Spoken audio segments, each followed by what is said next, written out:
راځو بسم الله الرحمن الرحیم. تېره ورځ موږ تاسو ته دغه څو افیکټونه شروع کړي وو.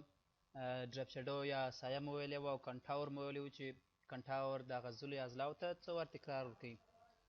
راځو د هغه څخه وروسته پسې بلنډ لرو. څه شي لرو؟ بلنډ. د بلنډ په واسطه کولی سو چې موږ یو شی په تدریج سره په بل شی باندې تبدیل کړو. د څه شي په واسطه؟ د بلنډ په واسطه یو شی په تدریج سره په بل شی باندې تبدیلوو. راځم دلته یو سټار یا ستوري ترسیموم. راځم دې ته داسې تور رنګ ورکړو. راځم دلته هم یو بل سټار یا ستوري ترسیموم. دې ته به هم داسې شین رنګ ورکړو. د دې ستوري دغه به څه ورته کم کړو، څه شي ورته وایي، دغه تېرهوالي د ایجنس یا شارپنس به څه وکړو ورته کم کړو. نو څه زه دواړه شیپونه څه به کوم انتخابوم. کله چې دا ځینې افیکټونه تاسو باندې اپلای کوئ په هغه کې به داسې دواړه شیپونه انتخابوئ، خو په دغه کې نه غواړي، هغه زما پام نه و، په بلنډ کې نه غواړي. اوس زه بلنډ انتخابوم، غواړم چې دغه ابجکټ څه به وکړم، بلنډ یې کړم. نو راځم دغه ابجکټ راکشوو، بلنډوی په کوم ابجکټ باندې؟ پر همدې باندې. هغه م راکش کړئ، پر دې ابجکټ باندې بلنډ کړئ. اوس ګورم دا زموږ شیپونه داسې باندې ګوله ستور دي، کرا شکل تبلیغ چې شته، همدغه بل ستور چې مثال هغه ځلې څه نرمې دي، دا څه تیرې دي. سر مو خلاص. دا د بلنډ وظیفه ده. یا د مثال په ډول که زه راسم دلته بیا بله دایره جوړه کړم، دایره جوړه کړم، دې ته بیا بل کم رنګ ورکړو. اوس راځم د دایره بیا پر دې باندې بلنډوم. نو بیا بلنډ ټول راخلم، دا دایره راکشوم دې شیپ ته. اوس دغه رقم کرا راځي تر دې ځای پورې په یو شکل سره، تر دې ځای پورې بیا هغه دایره څه رقم کوي، شکل یو شی کوي. پوزیشنونه زموږ زده دي او سټیپس قدمونه بلنډ ابجکټ څو ابجکټ راسي، زیات راسي که کم راسي، هر څومره تاسو غواړئ زیاته او څه رقم کوئ کموئ. او د ابجکټو تر مابین فاصله، دا ځینې بلنډو کې بیا وروسته موږ وایو لینونه چې سره واړو د ابجکټو تر مابین دا فاصله څونه. او بل بلنډ ډایرکشن. بلنډ ډایرکشن یا روټیشن که چېرې تاسو غواړئ د بلنډ روټیټ کړئ، نو د هغه دپاره د بلنډ ډایرکشن څخه استفاده کوئ. څو درجې روټیټوئ هغه دلې ورته انتخابوئ، 50 درجې، 60 درجې، هر څو درجې تاسو غواړئ هغه د روټیشن دلې ورته انتخابوئ. پسې لوپ بلنډ. لوپ بلنډ که انتخاب کړو، دا بلنډ یو څه داسې کوږوالی کوي. لوپ خپله داسې کړۍ ته ویل کېږي. او د هغه څخه راوروسته پسې موږ پیت پراپرټیز لرو. پیت که ستاسو په یاد موږ تاسو وویله کله چې موږ یو لاین یو کرب ترسیم کړو، دې ته موږ پیت هم وایو، یو لاین هم ورته وایو، یو بورډر هم ورته وایو، دواړه ورته وایو. هم لاین ورته وایاست یا بورډر ورته وایاست، او هم تاسو کولی شئ دې ته څه شي ووایاست، پیت ووایاست. دواړه یو معنا لري، یا پیت او یا هم څه شي لاین. اوس دلته په پیت پراپرټیز کې نیو پیت. نیو پیت دلته راځو، موږ هغه بلنډ مو انتخاب کړی، بیا پر یو پیت باندې کلیک کوو. کله چې تاسو پر پیت باندې کلیک وکړئ، دغه ستاسو ابجکټ پر هغه پیت باندې منظم راولي. دغه ستاسو بلنډ پر څه باندې منظم راولي؟ پر پیت باندې. سر مو نس بخلاص. اوس ګوره دا بلنډ ساده دی، زه غواړم دغه بلنډ د دې پیت غوندې منظم راولم. یو څه غټ بلنډ به جوړ کړو، بیا وروسته پر هغه باندې کار وکړو. دا بلنډ به زه ډیلیټ کړم، رابسم پر دې ځای باندې به همداسې یو ستوري ترسیم کړم. بیا به راسم دلته به یو ساده څه شی راواخلو، ریکټینګل به راواخلو. مختلف رنګونه به ورکړو. راځم بیزیر ټول راخلم، دلته کلیک نیسم او بیا پر ځم پر دې ځای باندې داسې یو څه کوږوالی ورکوم، او بیا پر دې ځای باندې کلیک نیسم داسې څه کوږوالی ورکوم. داسې یو څه جوړ کړي، دلته مو لوړ یو پیت جوړ کړي. راځم بلنډ راخلم، همدغه ریکټینګل پر دې سره تبدیلوم، پر دې ریکټینګل باندې سټیپونه بیا څو ورته زیات کړو، 60 دي ورته 80 بیا کړو. څو بیا کړو؟ 80 بیا کړو. وعلیکم السلام. اوس راځو په پیت پراپرټیز کې ورته وایم چې نیو پیت غواړم زموږ دغه ابجکټ په څه باندې جوړ کړم، پر نیو پیت باندې. پر کوم پیت باندې؟ راځم همدغه پیت ورته انتخابوم. اوس ګوره زموږ هغه کنټاور به دغه بلنډ به پر څه باندې راسي، پر هغه پیت باندې چې موږ انتخاب کړي وو. سر مو خلاص. د هغه څخه راوروسته پسې که غواړئ شو پیت، هغه پیت درته ښکاره کوي. شو پیت هغه پیت درته ښکاره کوي. که بیا تاسو د شیپ ټول په واسطه په پیت کوم تغیرات راوستله، نو پیت درته ښکاره کوي. نو بیا که تاسو په پیت کې تغیرات راولئ هم کولی شئ، تاسو په بلنډ کې به هم هماغه تغیر راسي. د هغه څخه راوروسته پسې په بلنډ کې وایي چې ډیټاچ، اټاچ وصلېدل او ډیټاچ جلا کېدل. ډیټاچ فرام پیت، د پیت څخه څه وکړه، جلا یې کړه. د هغه څخه وروسته پسې د رنګونه ډایرکټ رنګونه غواړي چې یو شیپ د کرا بلنډ شي پر دې بل شی باندې رنګ، او بل بیا کلاک وایز رنګونه لرو. دا د بلنډ ډول دی، کلاک وایز بلنډ دی، او بل بیا کاونټر کلاک وایز. هغه د دې رنګونه تاسو کولی شئ درې قسم ورته منظم کړئ. دغه کلاک وایز رنګ دا رقم دی، ښه دغه رنګونه دلته وایي بلنډ بای پروسیسینګ کلاک وایز تھرو د کلر سپیکټرم. دغه دې کلر سپیکټرم ته ګوري، دغه مثبتې خوا ته ځي دغه رنګونه مثبتې خوا ته کار تبدیلي پر نورو رنګونو باندې او کاونټر کلاک وایز هغه مختلف پروسیسینګ کاونټر کلاک وایز بیا دغه مختلف تر د کلر سپیکټرم د ګور دغه مختلف رنګو باندې نور تبدیلي ګوري دا کلاک وایز دغه دیوالي ساتان خو مندل دي دغه ستنې معمولا رستې خوا څرخي کومې خوا څرخي رستې خوا نو هر شی چې هغې خوا ته روټیشن کوي نو دې ته کلاک وایز وایي چې ورته وایي کلاک وایز او که چیرې دغه برعکس چپې خوا ته روټیشن کوي هغه ته بیا کاونټر کلاک وایز وایي پسې د شیپو او د رنګونو موقعیت یا اکسلریشن اوس ګوره ټوله په مساوي اندازه سره شیپونه ویشل شوي دي او رنګونه یې هم په مساوي اندازه ویشل شوي دي زه به راسم کلاک وایز رنګونه به انتخاب کوم بیا به راسم اوس که راسم زه دې سر ته دغه بارونه بوځم اوس ګوره ابجکټونه ډېر دې خوا ته سول د کرار کمیږي دې خوا ته بیخي کم سول رنګونه هم ټول دې خوا ته نږدې سول رنګونه هم دغه خوا څخه راغلي ډېر او که دا بلې خوا ته کم بیا دې خوا ته ګوره شیپونه او رنګونه زیات سولم او شیپونه کم سول رنګونه زیات سولم تر دغه ځای پورې هغه خوا ته کم سول نو که غواړې تاسو سره جلا جلا ایډیټ کړئ په مابین څه باندې خو چې مساوي او که یې جلا جلا ایډیټ وي په مثال رنګونه زه غواړم رنګونه دې سر ته ډېر زیات وي یا ورته وایم چې دې سر ته ډېر زیات وي د کومې خوا ته رنګونه زیات وي هغه رنګونو اندازه ورته انتخابوي چې کومې خوا ته زیات او کومې خوا ته کم وي ابجکټونه کومې خوا ته زیات غواړي او کومې خوا ته کم غواړي هغه ساحه یې ورته په نښه کوي که پوښتنه سبق شي کې ښه د هغه څخه راوروسته پسې موږ مور بلنډ آپشن لرو په دې کې به یوازې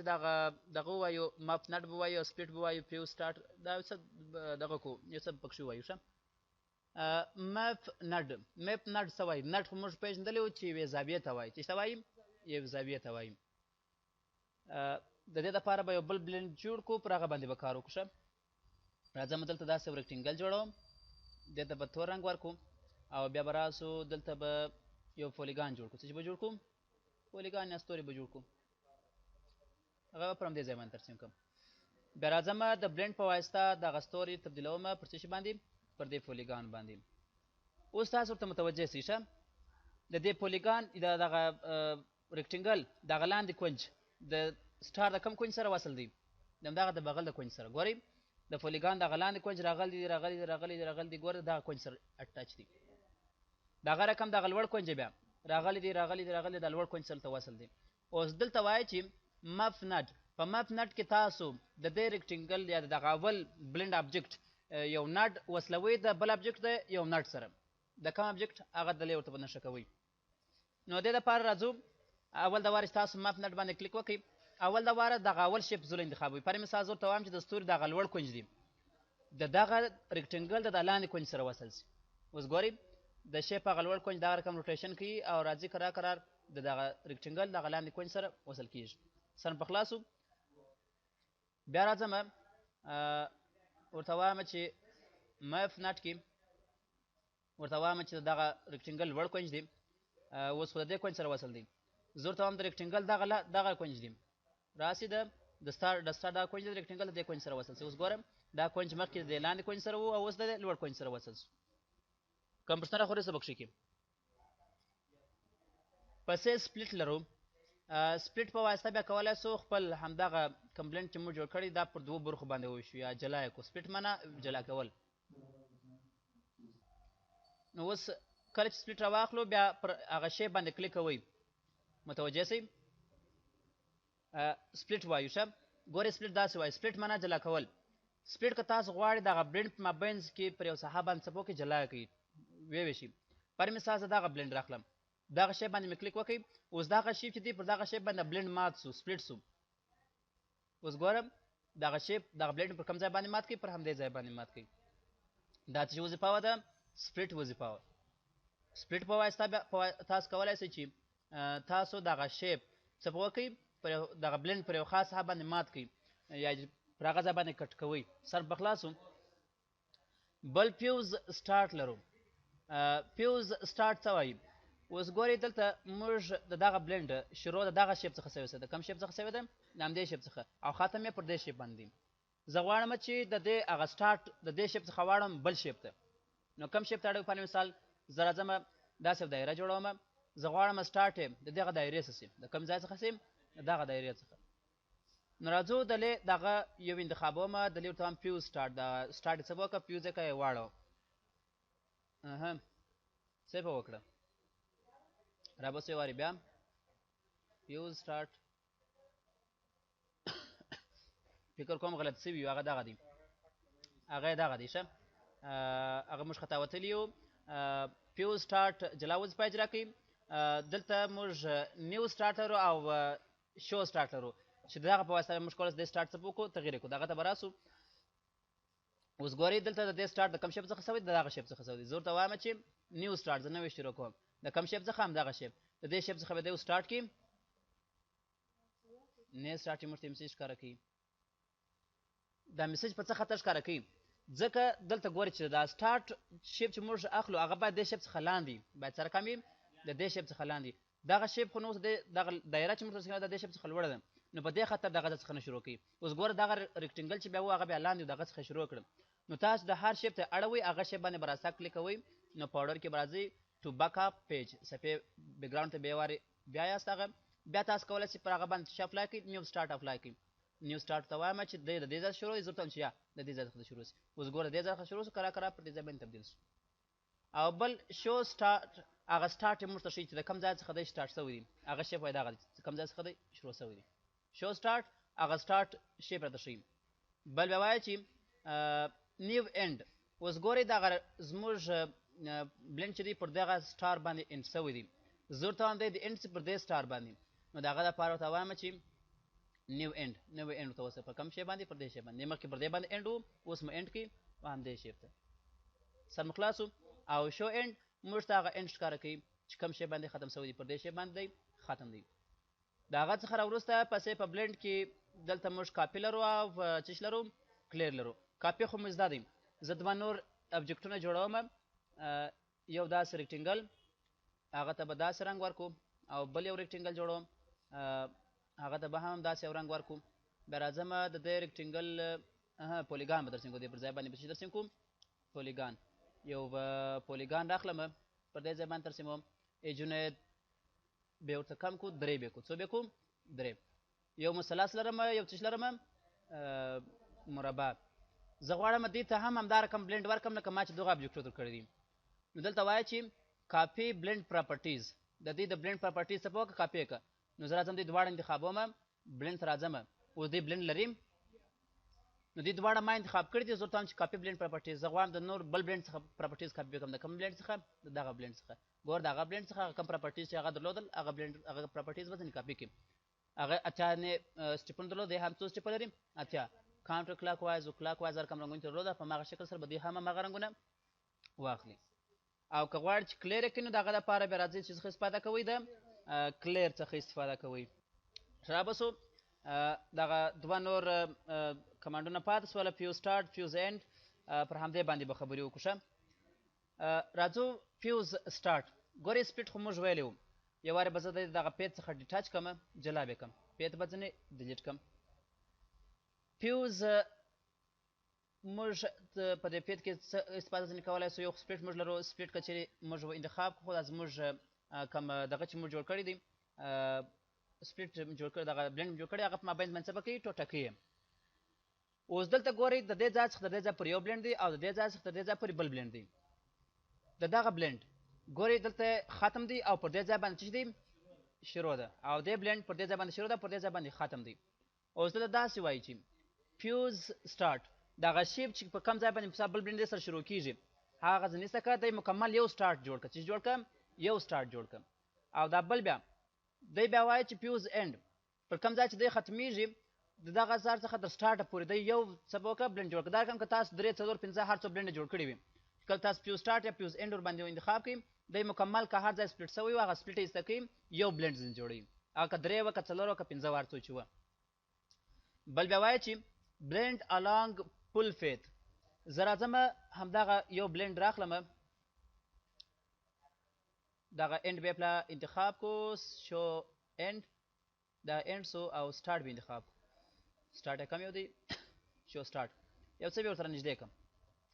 زموږ دا بلینډ پر دې ځای باندې کېښوي بیا راځم د دې بلینډ دپاره یو فیت هم جوړوم همداسې یو ساده پیت به هم ورته جوړ کړو ګور داسې یو پیت ورته جوړ کړئ زه غواړم چې دغه بلینډ پر دې پیت باندې منظم راولم نو د هغه دپاره موږ په پیت کې راځو نیو پیت همدغه پیت ورته انتخابوو اوس ګورئ تاسو دغه ابجکټ پر دې ځای څخه شروع دی پر دې ځای باندې ختم دی او پیت دلته باقي پاتې دی نور دلته داسې وایي که چیرې پیت غټ وي او بلنډ کم ورباندې راسي نو تاسو دغه بلنډ پر ټوله پیت باندې څه په وکړه منظم وویشه ټوله پیت څه په وکړه ورباندې ډک یې کړه سر مو خلاص که پیت غټ و او بلنډ کم و نو دلته وایي چې بلنډ along فول پیت دغه بلنډ پر ټوله پیت باندې راوله چې پیت هر څونه و او بل بیا وایي چې روټیټ آل ابجکټس اوس دلته ګورئ تاسو دغه ځینې ابجکټونه چې دي پر خپل حالت باندې هغه رقم مستقیم را روان دي یعنې روټیشن نه کوي دلته که چیرې دا پیت تغیرېدی یا مثال دی دا شکل تغیرېدی روټیټ آل ابجکټس دغه ابجکټونه هم څه به کوه ورسره روټیټ کوه روټیشن هم څه به کوه ورسره کوه ګوره دغه پیت پر دې ځای باندې داسې کږېږي ګوره دغه ابجکټونه هم په هماغه شکل سره روټیشن ورسره خوري او که چیرې روټیټ ځینې زده کوي بیا دوی دغه رقم په مستقیم ډول سره دغه ابجکټونه روان دي پر کله کله پر بل ابجکټ باندې تبدیلیږي او که روټیشن ورکړو بیا دغه پیج تبدیلیږي په هماغه شکل سره روټیشن هم څه به کوي ورسره خوري کوم پوښتنه ستا په بلنډ کې نو دا د بلنډ وظیفه د بلنډ څخه راوروسته پسې چې د هغه څخه راوروسته د بلنډ څخه راوروسته پسې موږ ډسټارټ لرو وایي که بس دغه بلنډ دغه پراپرټیز یو څه اوږدې دي بیا وروسته چې کله موږ دغه فل د ټول باکس خلاص کړي بیا په منیوګانې کې به انشاءالله ټوله شیان تکراري نیو سیوازو دا شیان خو نو ټول انډو ریډو دا شیان خو تاسو ویلي دي نو هلته بیا انشاءالله ژر ژر کار کوو دلته یوازې موږ تاسو په